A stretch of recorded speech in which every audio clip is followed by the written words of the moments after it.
Ukraine's army is on combat alert tonight along its border with Russian-controlled Crimea. The country's president gave the order following accusations from Moscow that Ukraine sent saboteurs to carry out attacks in Crimea. Ukraine calls that a fantasy and a provocation. Russia annexed the Black Sea Peninsula from Ukraine in 2014. Russian-backed separatists have been fighting the Ukrainian government forces ever since. The FBI says it provided actionable threat intelligence to Canadian officials who prevented a known ISIS sympathizer from carrying out a suicide bombing plot. The plan was stopped Wednesday in southern Ontario. Authorities say a man who had previously been banned from associating with ISIS terrorists planned to carry out the attack in a public area and had prepared a martyrdom video. They are not saying how he died. The man had been under surveillance for at least a year.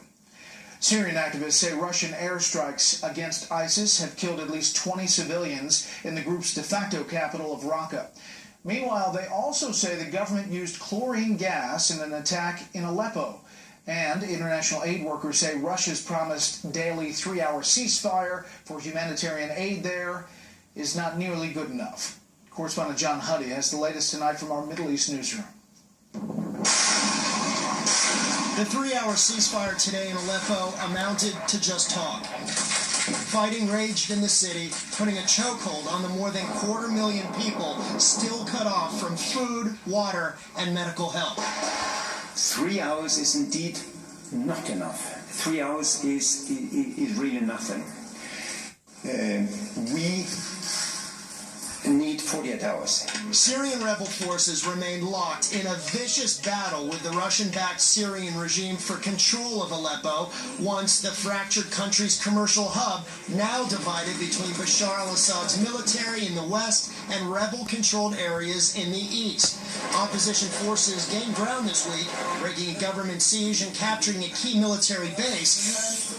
This rebel drone video shows attacks on government forces. But with every gain, the rebels face intensified Russian and Syrian airstrikes. Russia is now reportedly planning to upgrade its air base outside the port city of Latakia into a permanent military facility, only adding to the country's involvement in Syria. If rebel forces lose Aleppo, they may lose the war, and the battle isn't only with bullets and bombs. We were walking and felt something like a barrel fall. We saw gas, like if you open a gas canister. A very strong smell came out, like chlorine. A mother and her young children were reportedly killed in the attack, with dozens of others injured, many described as writhing in pain and struggling to breathe. Syria and Russia deny using chemical weapons such as chlorine gas and attacking hospitals. There is a lot of evidence that they actually did take place. We have a special UN and other organization addressing that. But if it did take place, it is a war crime. All of this a contrast to talks earlier this week between Turkish and Russian foreign officials about military cooperation in Syria to stop ISIS and help end the civil war, despite both countries being on opposite sides of the fighting. Brett? John Huddy in our Middle East newsroom. John, thank you. A Belgian woman who won a bronze medal at the 2012 Olympics is the first sailor to become sick after racing on the polluted Guanabara Bay in